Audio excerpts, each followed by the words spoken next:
Hello, everyone. I just want to thank you for joining me on my presentation about opioids. This presentation has changed a lot since Capstone 2. So if you did see it in Capstone 2 or you have seen it done by my teammates from then, you will notice that mine looks very different. So I just didn't want anyone to be alarmed. My name is Cassandra Bison, and without further ado, let's get into it.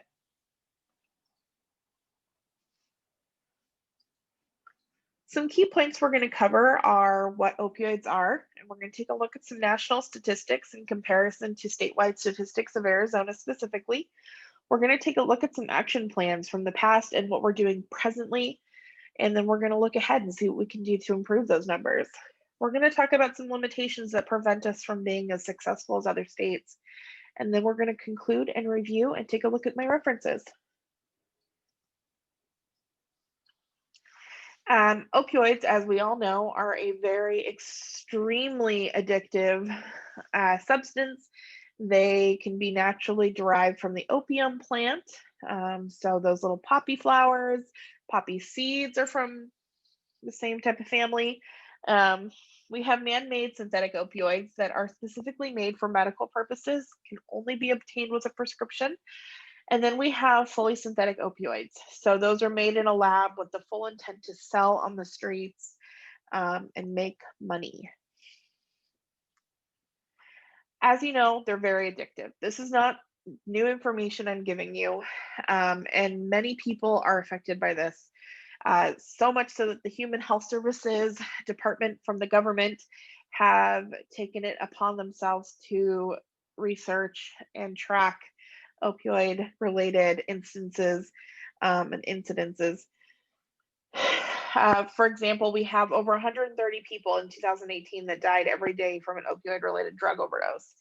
10.3 million people misused prescription opioids in 2018. Even as sad as 47,600 people that died from overdosing on opioids just in 2018. I think maybe the most alarming number for me is the 808,000 people that used heroin in 2018, and almost 1% of that had used heroin for the very first time in 2018.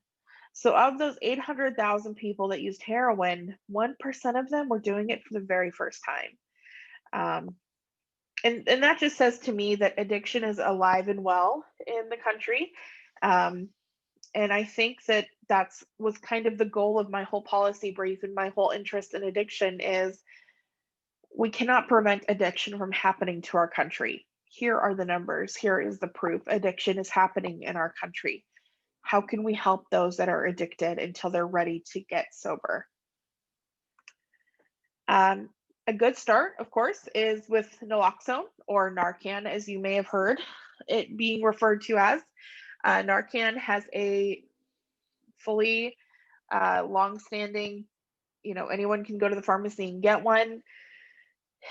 And a lot of nonprofits here in our state offer naloxone training conferences and training seminars where you can go learn how to administer it, learn what it's for, learn how it works, and then walk away with your own naloxone kit to keep in your car or on your person. It's a medication that can reverse an overdose that is caused by an opioid drug. As you can see in the little graphic there, it shows the opioids connecting to the opioid receptors, and then the naloxone comes on, kicks it off, and attaches to the receptor, preventing the opioid from reattaching. It's administered in this specific example through a nose applicator. So it's like a nasal spray, which is a lot more comfortable for people typically who don't feel comfortable using syringes or needles. But another version of it is like an EpiPen, stab it into the leg or the arm and release the chemical in the bloodstream. And it instantly reverses an overdose. So this is really important because it's a huge reason why we are having lower rates of overdose deaths. In Arizona specifically, from July 2017 to November 2020, we've had over 7,000 suspected opioid deaths. Now, this number is greatly underreported. It is hard to track because people who come into the ER overdosing, a lot of times their death can get certified as, respiratory failure or heart failure. But the real culprit, of course, is an opioid overdose. There's been over 54,000 suspected opioid overdoses. And then you see those two numbers at the end of that first sentence, or that first set of numbers. And that is the important part that I want to focus on. And we're going to take a look at that in a little more depth here in just a minute. But if you take a look at these statistics, obviously opioid overdose is a huge deal. Opioid use is a huge deal in our state of Arizona, and we definitely need to be doing a little more about it than what we currently are. So this is just really good information for you to know, especially if you live in the state, kind of what we're dealing with. But what are we doing about it? So Governor Ducey signed an executive order in April 2017 that required a 7-day fill limit for any opioid prescription painkillers. And since then, he's made a lot of progress in delegating tasks to various organizations and agencies within the state of Arizona to get ahead of the opioid emergency. And one of the last things on here is that he terminated the declaration of opioid emergency because our numbers had leveled out again, and they were falling quite a bit, which is good. It's good news. But let's take a look at what some other states are doing.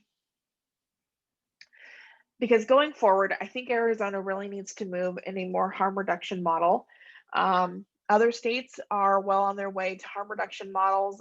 Oregon, for instance, just decriminalized all substance use. It is no longer a crime in the state of Oregon to use illegal substances. There are no illegal substances as long as you're in the border of the state of Oregon. I know that Colorado is moving more towards a harm reduction model as far as treating addiction and those who are addicted.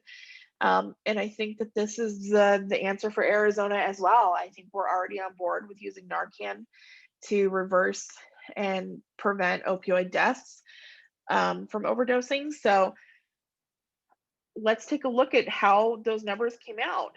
Well, first, let's talk about what a harm reduction model is, because I forget that not everybody is as excited about this as I am. So a quick review, a harm reduction model is just a range of pragmatic policies, regulations, and actions. So for example, your seatbelt that you put on every day you get in the car, that is an example of a harm reduction model. It's not going to completely eliminate the risk of getting injured in a car accident. It's not going to completely eliminate the risk of getting into a car accident, but it's going to limit that harm. It's going to limit the amount of risk that you have while wearing one. Same with sunscreen. Same with cigarettes and vaping. They say that vaping is safer. Now, it doesn't completely eliminate the risk, but it does reduce it. So that is what the harm reduction model is all about. Here we have some proof is in the pudding type numbers, right? So British Columbia actually installed a harm reduction model over the course of a few months, and their numbers have been more than impressive. They have installed safe using sections and safe using sites where they can go use under the supervision of professionals, have safe, clean needles every time they use, and they're supervised the whole time. It has completely, their numbers are wonderful. You can see them for yourself. They've been able to reduce any or reverse any overdoses with naloxone. And I think the most important part are those couple numbers right there, where 42,000 referrals to mental health services, because people often are self-medicating with substances, right? Over 400 admissions from the inside to on-site detox facility treatment. So people who are currently in their possession using safely came to the realization that they were ready to start recovery, and they were able to just transfer them to a detox treatment facility. So the fact that we're able to get a better handle on these people and give them the resources that they need right from the start, I think is a huge benefit to using the harm reduction model. Denver is starting to also implement some safe site using and a safe needle exchange, where we offer safe, clean needles to those who are using. It keeps your community cleaner, it keeps the environment cleaner, and it keeps people healthier until they're ready to get clean. So other cities are getting on board with this. The state of Arizona is a little slower. We do have one city in Arizona that has a safe needle exchange program, but it is held by a nonprofit agency. It is not federally backed. And why is that? There are several limitations and barriers as to why Arizona hasn't moved towards a more harm reduction model as opposed to an abstinence only model. And a lot of that has to do with funding. There just isn't funding for harm reduction models. A lot of government entities don't believe in it. A lot of politicians don't believe in it. They think that it's excusing people using, they think it enables people to use. And so they're not able to provide funding for those programs. A lot of the other issues that we're running into with the opioid crisis is the fact that there just isn't enough money to educate people. We know that abstinence only education does not work with a lot of things, but specifically with substance use also. There's a lot of research that shows that programs like DARE in elementary school have little to zero effectiveness when it comes to preventing people from becoming addicts or people who use substances. So paying for that kind of curriculum to be in schools isn't really counterproductive, or isn't really productive. Also, there isn't a lot of laws that require any type of curriculum in the state of Arizona, like there would be in other states or nationally. And also just the time and money it would take that it takes to educate providers about addiction. That also is a limitation to moving into a more harm reduction model in order to talk to doctors about doing medicated assisted treatments or running these types of programs. So there's a lot kind of standing in the way right now, but I'm not losing hope yet that this is still a possibility for the state of Arizona. And this is why, because we have numbers right now that show people are becoming more on board with a harm reduction model. Using naloxone is a part of a harm reduction model because it helps the addict see another day and hopefully they come to a place where they want to start living in recovery. We can see that almost 50% of providers have now started using a controlled substances prescription monitoring program, which allows them to check up on their patients and see where they're getting their prescriptions and see if they're getting them from other doctors as well, which helps prevent more prescriptions from getting out into the streets. And the fact that we have 21,000 Narcan kits in the hands of law enforcement agencies. That's incredible because that means that police officers and firefighters and other law enforcement agencies are walking the streets and protecting and serving each other in our community with Narcan kits on hand so that when they come into contact with somebody who might be experiencing an opioid overdose, they can administer that and help that person live to see another day and hopefully choose recovery. So what have we learned through this very brief 12 to 14 minute presentation that I definitely didn't have enough time to speak about everything I'd like to? We learned about what opioids are. We learned about why they're addictive. We learned about nationally what that addiction looks like. And we also were able to compare that to what it looks like here in the state of Arizona. We took a look at very briefly what Arizona is currently doing, but we also saw where they were lacking some very essential things to help people who are currently dealing with addiction. We know that if we look at more of a harm reduction model, then we have a better success rate at helping people long term, and that in turn helps our community. We know that there are limitations to this, but it's not the end for us. We just have to keep talking about it. I'm going to show my references now, but I really appreciate you listening to my presentation, for you tuning in. I know that this is a hard topic for a lot of people to talk about, myself included. It's definitely one that hits close to home.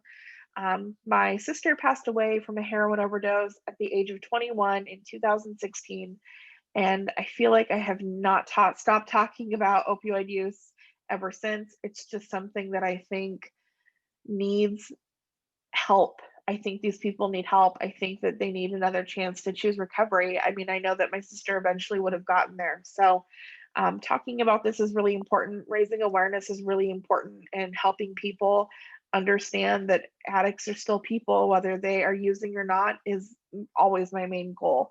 So, again, I appreciate you tuning in, and I so look forward to your questions and having the opportunity to have these conversations with you. Have a great evening. Bye bye.